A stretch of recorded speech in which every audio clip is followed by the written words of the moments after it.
Well, a big story today, right? Hall of Fame quarterback Dan Marino making headlines. Marino and 14 other former players filed a lawsuit against the NFL for misleading players about the long-term dangers of concussions.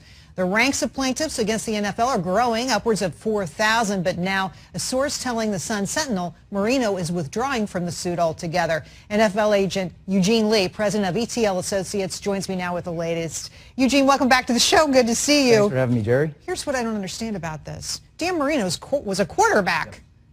Do they get concussions too? I thought they largely were not sacked. Oh, absolutely. You look at quarterbacks like Dan Marino, Brett Favre, who played for so many years in the NFL, they take a pounding. Do they? They actually do. Now, what do you make of the fact that he's in the suit, he's out of the suit? I think the fact that he's added his name, for whatever reason, even if he does ultimately withdraw, it does add more legitimacy to the cause. And I think the ramification could be that the settlement discussions could open up again. Well, so here's what we've got. We've got about 5,000, nearly 5,000 players suing the NFL. And at one point, there was a conversation about some kind of settlement as much as $400 million. And a lot of experts said that would bankrupt the NFL. That seems impossible. Absolutely not. The last settlement figure that was agreed upon back in August was $765 million. Oh, okay. Judge Anita Brody rejected the settlement amount back in January. She said that it was not sufficient to cover the needs of affected players.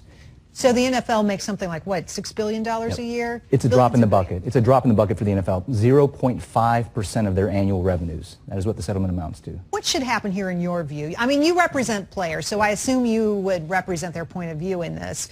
But is the NFL not doing enough to protect their players? The NFL is now. What the NFL did back in the 70s or 80s, it's up to conjecture. It's up to what ultimately pans out, whether it's in the court of law or through arbitration. What's your view, though? I think that they should inform players. They need to educate players as to the risks. There are protocols in place now, but players ultimately make the final decision with regards to what they want to do. Now, I know that a lot of people out there will say, look, players know it's dangerous. They're the ones getting hurt. They're the ones getting carried off the field, for goodness sakes. So they have an idea of what's going on, and many of them are willing to take the risk, A, to earn the money, and B, to stay in the game. So what's the long-term solution to something like this? The player's claim is fraud and concealment. That is that the NFL knowingly concealed evidence that it had about the long-term effects of repeated head trauma. That's the get-out-of-jail-free card for these players.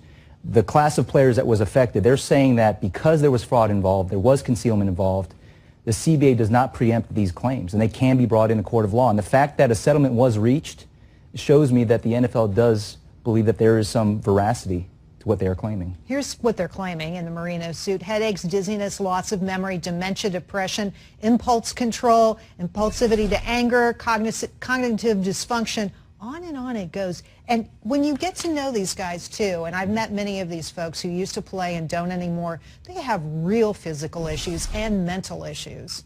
They do. I have friends of mine that have retired having played 10, 12, 14 years in the NFL, and their bodies do break down quite a bit. All right. Lots of concussions out there. Eugene, it's always good to see you. Thanks. Good to see you. Thank you.